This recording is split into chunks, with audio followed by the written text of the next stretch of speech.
श्रीपादराजम शरणम प्रपंच.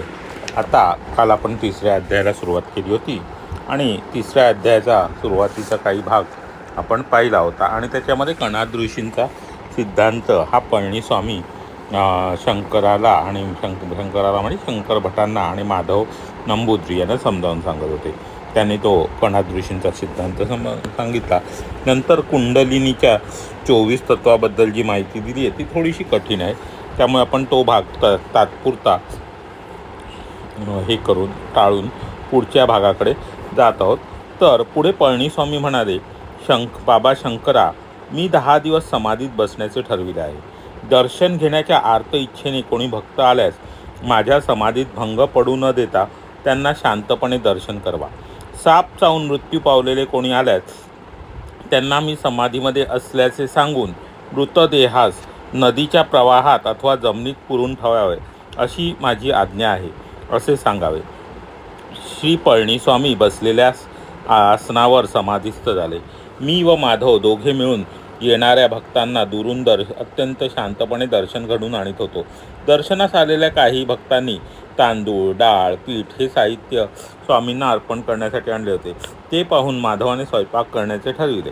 सर्पणासाठी उपयोगात आणण्यासाठी त्याला जवळच पडलेले एक वाळलेले मोठे नारळाच्या झाडाचे पान दिसले. ते आणण्यासाठी तो त्या पानाजवळ गेला. त्याच्याबरोबर एक भक्तसुद्धा होता. माधवाने ते पान उचलून खांद्यावर ठेवले. इतक्यात त्या पानाखाली बसून विश्रांती घेत असलेला सर्प रागाने त्याला कडकडून चावला. त्या सर्पाचे विष एवढे दाहक होते की माधव काळा निळा पडून मृत झाला आणि जमिनीवर पडला. तिघांनी मिळून त्याला गुहेजवळ आणले. ते दृश्य पाहून मी घाबरून गेलो. काय करावे ते सुचेना. तेव्हा स्वामींच्या आदेशानुसार त्याला जमिनीत पुरून ठेवण्याचे ठरवून एक खड्डा खोदण्यास सुरुवात केली. इतर भक्तांनी मला मदत केली. त्या खड्ड्यात तो मृतदेह ठेवून मी आलो. तेवढ्यात तेथील गावातील काही लोक एक 17-18 वर्षाच्या सर्पदोषाने मृत झालेल्या मुलास घेऊन आले. प्रथम माधवाची दुर्घटना, नंतर दुसरी दुर्घटना पाहून मला रडू आवरेनासे झाले. मी कसे बसे त्यांना स्वामींची आज्ञा सांगितली. गावातील लोकांनी गुहेजवळच एक खड्डा खोदून त्या मुलास त्यात झोपविले. रोज स्वामींच्या दर्शनाला 3-4 लोक येत असत. मी दर्शन घडून आणीत असे 10 दिवस गेले. 11व्या दिवशी ब्राह्ममुहूर्तावर पळणीस्वामी आपल्या समाधीतून बाहेर आले आणि माधवा असे हाका मारू लागले. मी रडत झालेली घटना त्यांना सांगितली. स्वामींनी मला समजावले. त्यांनी योगदृष्टीने माझ्याकडे पाहिले तेव्हा माझ्या पाठीच्या कण्यात थोडे चलनवलन झाल्यासारखे वाटले व ते दुखू लागले. नंतर पुन्हा एकदा त्यांनी प्रसन्न चित्ताने माझ्याकडे पाहिले तेव्हा माझी वेदना नष्ट झाली. स्वामी मला म्हणाले, बाबा शंकर, माधवाला श्रीपाद श्रीवल्लभांचे दर्शन स्थूल शरीराने होणार नव्हते. त्यामुळे त्याचे सूक्ष्म शरीर गेल्या 10 दिवसापासून कुरवपुरात असलेल्या श्रींच्या चरणाच्या सानिध्यात आहे. काही झाले तरी त्यांची इच्छा पूर्ण झाली. श्रीपाद श्रीवल्लभांची लीला अगाध आहे, तरी ती कोणी ओळखू शकत नाही. काळ, कर्म, कारण हे रहस्य कोणी जाणू शकत नाही हेच खरे. ते केवळ स्वामीच जाणू शकतात. माधवाला पुन्हा स्थूल शरीरात आणण्याचे काम प्रभूंनी मजवर सोपविले आहे. ते मी पळणीस्वामी म्हणाले. स्वामींच्या आज्ञेनुसार माधवाचा मृतदेह बाहेर काढून आणला आणि दक्षिणेकडील घनदाट असलेल्या ताडाच्या झाडाजवळ जाऊन मोठ्याने माधवास दंश केलेल्या नागराजा श्रीपाद श्रीवल्लभांच्या आज्ञेनुसार तू पळणीस्वामींच्या जवळ यावे अशी साथ घातली. पळणीस्वामींनी आपल्या वस्त्रातून 4 कवड्या काढल्या आणि त्या मृतदेहाच्या 4ही बाजूस ठेवल्या. थोड्याच वेळात त्या कवड्या उंच उडाल्या आणि आकाशात 4ही दिशांना गेल्या. 5-10 मिनिटातच उत्तरेकडून एक साप आला. स्वामींच्या 4 कवड्या त्याच्या फण्यात रुतून बसल्या होत्या. त्यामुळे तो त्रस्त होऊन फुसफुस असा ध्वनी करीत होता. स्वामींनी माधवाच्या शरीरातील विष काढून घेण्यास सांगितले. त्या सर्पाने ज्या ठिकाणी दंश केला होता तेथूनच सर्व विष काढून घेतले. पळणीस्वामी श्रीपाद वल्लभांच्या मनोमनी नमस्कार केला. स्वामींनी श्रीपाद श्रीवल्लभांना मनोमन नमस्कार केला व त्या सर्पावर मंत्रोदक शिंपडले व सर्प स्वामींच्या पदकमलांना स्पर्श करून 3 प्रदक्षिणा करून निघून गेला. श्री दत्तभक्तांना अन्नदान केल्याचे फळ. पळणीस्वामी म्हणाले, अरे शंकरा, साप गेल्या जन्मी एक स्त्री होता. तिने आयुष्यात थोडेच पाप आणि थोडे पुण्य केले होते. तिने दत्तभक्ताला जेऊ घातले होते आणि पुण्याचा तो हा पुण्याचा भाग होता. यथाकाळी तिने देह सोडल्यावर यमदूत तिला यमराजांकडे घेऊन गेले.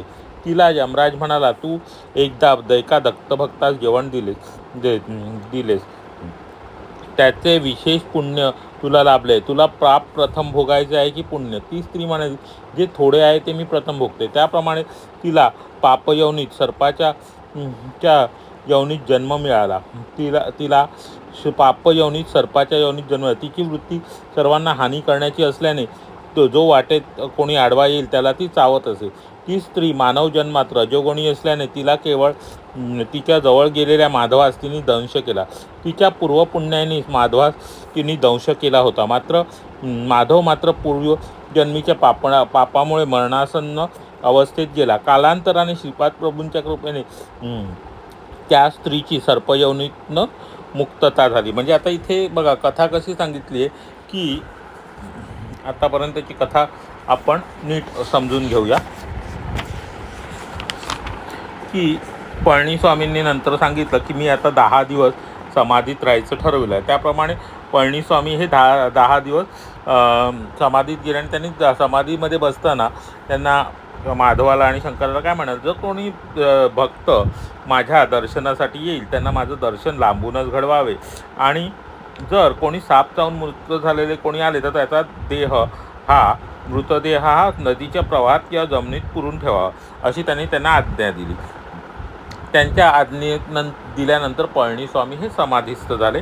10 दिवसाच्या समाधीमध्ये गेले आणि माधव आणि शंकर हे दोघं जण काय करत होते तर येणाऱ्या भक्तांना त्यांचं शांतपणे दर्शन घडत होते. आता येणारे भक्त लोक काय करायचे, शिधा घेऊन यायचे. म्हणजे काय, तांदूळ, डाळ असं साहित्य घेऊन स्वामींना अर्पण करायचे आणि ते घेऊन स्वयंपाक करावा असं माधवाची इच्छा झाली. त्यामुळे तो ते स्वयंपाक करण्यासाठी जवळच असलेले नारळाचे पान हे ते दिसले आणि ते पान घेण्यासाठी त्यांनी उचलले आणि खांद्यावर ठेवले. तो आणि त्याच्यावर एक दत्तभक्त स्वामींचा एक भक्त होता.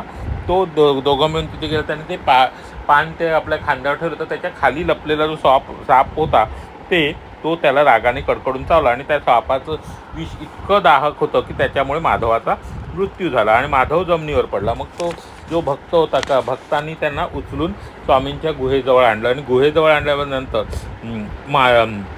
ते दृश्य पाहून शंकर भट अतिशय घाबरून गेले. त्यांना काही सुचेना, पण स्वामींच्या आज्ञेनुसार त्यांनी माधवाचा देह त्या जमिनीत पुरून खड्डा करून जमिनीमध्ये पुरून ठेवला. इतर भक्तांनी त्यांना त्याच्यामध्ये मदत केली. त्यानंतर काय झालं की गावातील काही लोक एका 17-18 वर्षाच्या तरुण मुलाचा सुद्धा जो देह तिथून घेऊन आले, त्यालासुद्धा साप चावलेला होता. मग त्यालासुद्धा या सगळ्यांनी स्वामींची जी आज्ञा होती ती सांगितली आणि त्याचाही तो मृतदेह होता तो सुद्धा जमिनीत पुरून ठेवला गेला. खड्डा खणून त्या जमिनीमध्ये ठेवला गेला. अशा रीतीने स्वामींच्या दर्शनाला रोज कोणी ना कोणी येत असे. शंकर भट त्यांना स्वामींचं दर्शन घडवत असे. पण हा दुसरा जेव्हा साप चावलेली घटना घडलेला जेव्हा युवकाला तेव्हा मात्र त्यांना खूप रडू आवरेनासे झाले होते आणि ते त्यांना अतिशय दुःख झाले होते. आणि असं होता 11व्या दिवशी एका ब्रह्ममुहूर्तावर पळणीस्वामी हे समाधीतून बाहेर आले आणि त्यांनी माधवाला हाक मारायला लागली. तेव्हा शंकर भट रडत रडत त्यांच्याजवळ गेले आणि त्यांनी काय केलं, त्यांना घडलेली सगळी हकीकत सांगितली. स्वामींनी योगदृष्टीने शंकर भटाकडे पाहिले. त्याच्यामुळे त्यांच्या कण्यामध्ये थोडंसं पाठीच्या कण्यामध्ये चलन बनलं आणि दुखू लागलं आणि पुन्हा प्रसन्न नजरेने पाहिलं. त्यावेळेला त्या प्रसन्न चित्ताने त्यांच्याकडे पाहिलं त्यावेळेला त्यांना परत एकदम वेदना नष्ट झाली. आणि स्वामी काय म्हणाले तर बाबा शंकरा, आता पळणीस्वामी शंकरा भटाला काय म्हणाले की माधवाला सदेह स्थूल देहाने, म्हणजे आता जो जसं मानवरूपी देह असतो ज्याच्यामध्ये तो आत्मा असतो, त्या स्थूल देहाने काही श्रीपाद श्रीवल्लभांचे दर्शन घडणार नाही आहे. म्हणून पण माधव त्याच्या सूक्ष्मदेहाने सध्या जो कुरवपुरात असलेल्या श्रीपाद श्रीवल्लभांच्या सानिध्यात आहे. 10 दिवस तो तिथेच आहे आणि त्याच्या श्रीपाद श्रीवल्लभांची लीला अगाध आहे, ती कोणी ओळखू शकत नाही असं त्याने म्हटलं. आणि काळ कर्म कारण हे रहस्य कोणी जाणू शकत नाही असे तेही म्हटले. म्हणजे माधव हा त्याच्या सूक्ष्म देहाने ते 10 दिवस प्राण ठेवल्यानंतर तो 10 दिवस त्याचा मृत्यू झाला. 10 दिवस त्या ह्याच्यामध्ये होता श्रीपाद श्रीवल्लभांच्या सानिध्यात आणि त्याच्या त्या स्थूल देहाने त्यांना दर्शन घडणार नव्हते म्हणून श्रीपाद श्रीवल्लभांच्या लीलेने त्याला ते सूक्ष्मदेहाने ते दर्शन झालेले होते. नंतर काय झालं पुढे पळणीस्वामींना श्रीपाद श्रीवल्लभांचा आदेश होता की माधवाला परत त्याच्या स्थूलदेहात आणण्याचं काम हे त्यांनी श्रीपाद श्रीवल्लभांनी पळणीस्वामींवर सोपवलं. त्याप्रमाणे त्यांच्या आदेशानुसार माधवाचा देह हा दक्षिणेकडील घनदाट झाडाच्या दक्षिणेकडील घनदाट असलेल्या ताडाच्या झाडाजवळ नेऊन जाऊन मोठ्याने हाक मारण्यात आली की की माधवाला दंश केलेल्या नागराजा श्रीपाद श्रीवल्लभांच्या आज्ञेनुसार तू पळणीस्वामींच्या जवळ ये अशी जेव्हा हाक मारली गेली आणि तेव्हा पळणीस्वामींनी काय केलं, माधवाचा देह ठेवला आणि त्याच्या भोवती 4 कवड्या ठेवल्या. त्या कवड्या थोड्याच वेळात उंच उडाल्या आणि 4ही दिशांना गेल्या आणि मग 5-10 मिनिटातच उत्तरेकडून एक साप आला आणि त्याच्यात त्या 4 कवड्या त्याच्या फण्यात रुतून बसल्या होत्या. त्यामुळे तो त्रस्त झाला होऊन फुसफुस असा आवाज करत होता.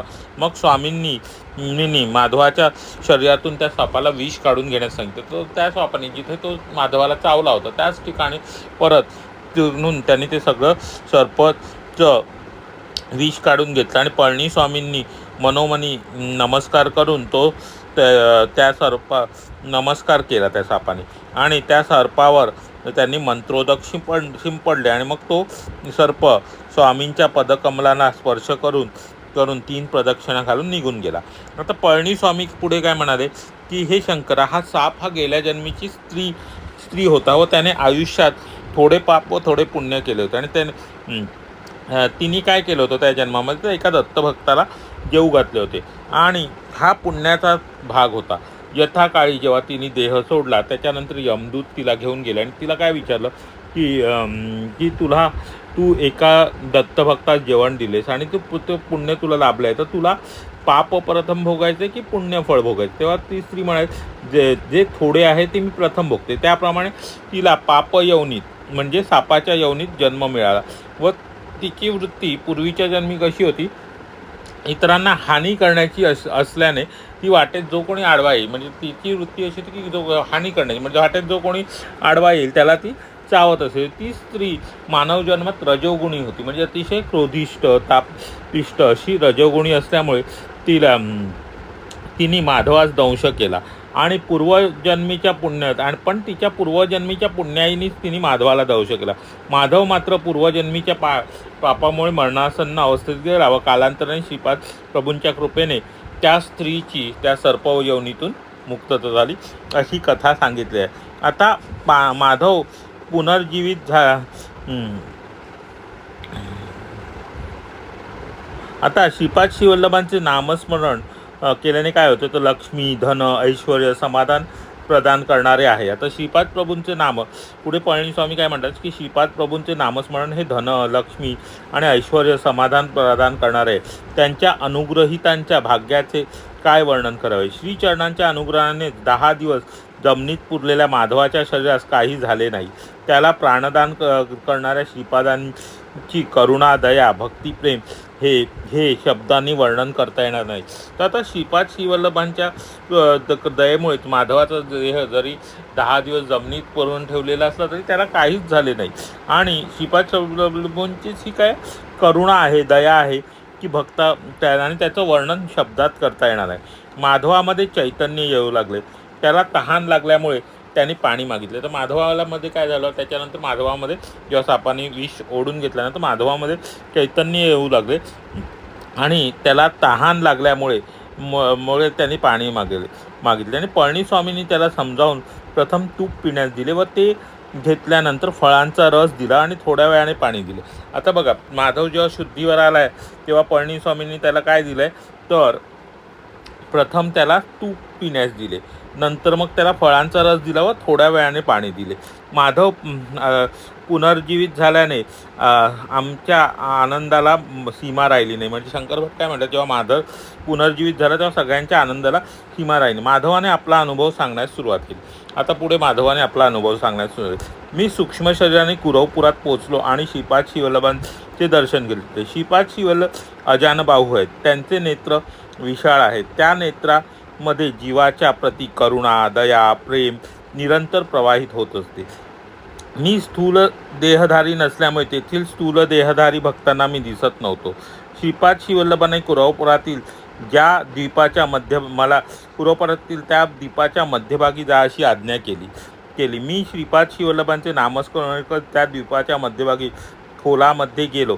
भूमीमध्ये खोलात भूमध्य केंद्राजवळ अनेक प्रासाद वरांडे असल्याचे भासले. ते पाताळ लोकच आहे अशी खात्री झाली. स्थूलता पाहणाऱ्याला स्थूल रूप पदार्थ दिसतात. माझ्यासारख्या सूक्ष्मरूपधारित शरीराला सूक्ष्मरूप असलेले लोक दिसले. तेथे असणारे लोक नागजातीचे असून कामरूपधारक केलेले होते. त्यांना इच्छा असलेले रूप धारण करण्याची शक्ती होती. त्यांना सर्वसाधारणतः नागरूपातच संचार करणे आवडे. तेथे मी अनेक महासर्पांना पाहिले. काही सर्पांना 1000 फणे होते. फण्यावर मणी असून त्या मण्यातून तेज प्रसारित होत होते. अन्य नाग योगमुद्रेत असल्यामुळे फणे उकलून मौन मुद्रेत होते. आश्चर्य असे की त्यातच एक महासर्प होता. त्या सर्पाला 1000 फणे होते. त्या महासर्पावर श्रीपाद श्रीवल्लभ महाविष्णूसारखे शयन करत होते. तेथे असलेले महासर्प वेदगान करीत होते. चिदानंद स्वरूपाने स्वामी ते गायन ऐकत होते. माझ्या बाजूला अनेक असलेल्या एका महासर्पाने श्रीपाद प्रभूंचा महिमा सांगण्यास सुरुवात केली. आता बघा, माधवाला जेव्हा शुद्ध आली तेव्हा माधवाने काय मागितलं, तर पहिलं पाणी मागितलं. माधवाने पहिलं पाणी मागितल्यानंतर श्रीपाद पळणीस्वामींनी त्याला काय दिलं, पहिलं तूप पिण्यास दिलं, त्यानंतर फळांचा रस दिला आणि त्यानंतर पाणी दिलं. आणि माधवाने पुनर्जीवित झाल्यानंतर आपला अनुभव सांगण्यास सुरुवात केली. आणि माधव पुनर्जीवित झाल्यामुळे सगळ्यांच्या आनंदाला पारावर उरला नव्हता.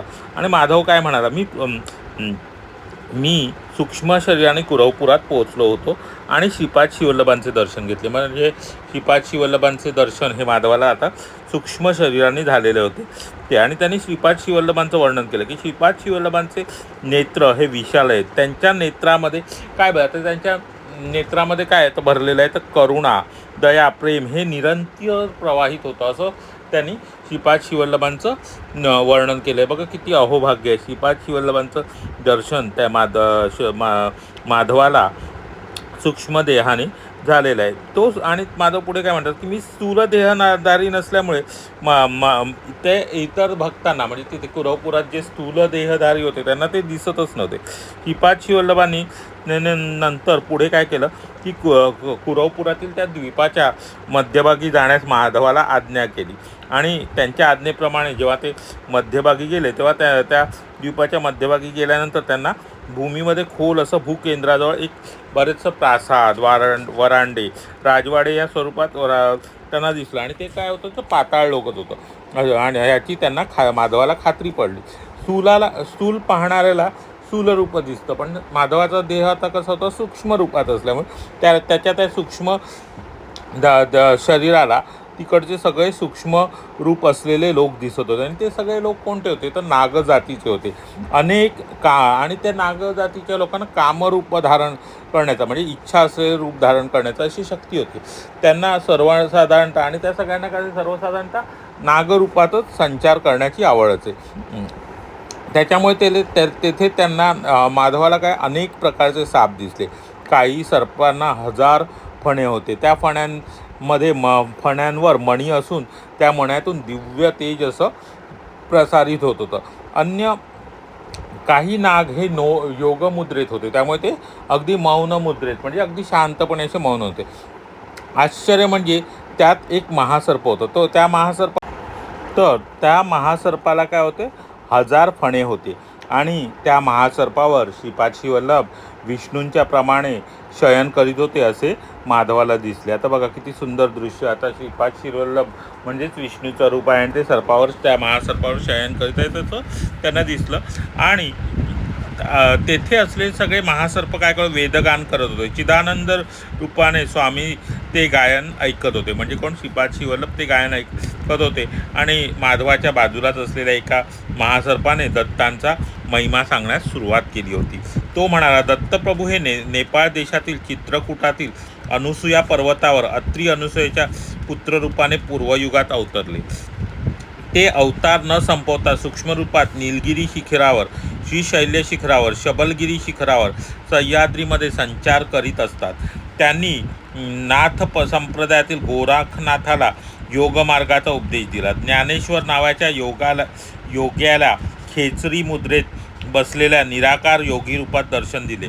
श्री दत्तप्रभू देश काळाहून अतीत आहेत. श्री प्रभूंच्या सानिध्यात आम्हाला भूत, भविष्य, वर्तमान हे वेगळे दिसत नाही, सगळेच नित्य वर्तमानच असते.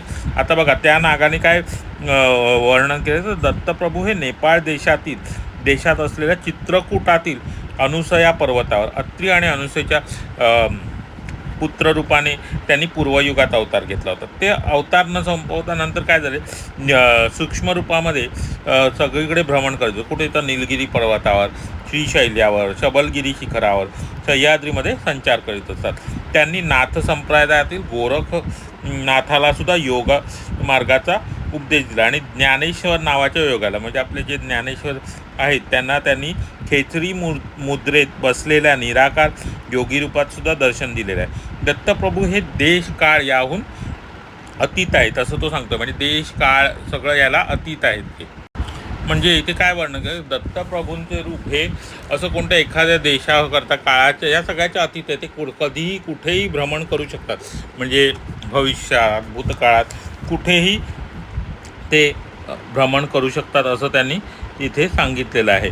आणि अशा प्रकारे त्या सर्पांसाठी ते नित्य वर्तमानच असतं. दत्तप्रभू जिथे असतील तर नित्य वर्तमानच असतं, भूत भविष्य असं काही नाही असं तो त्या सर्पांनी सांगितलेलं आहे. तर आजची ही कथा आपण इथेच थांबवत आहोत.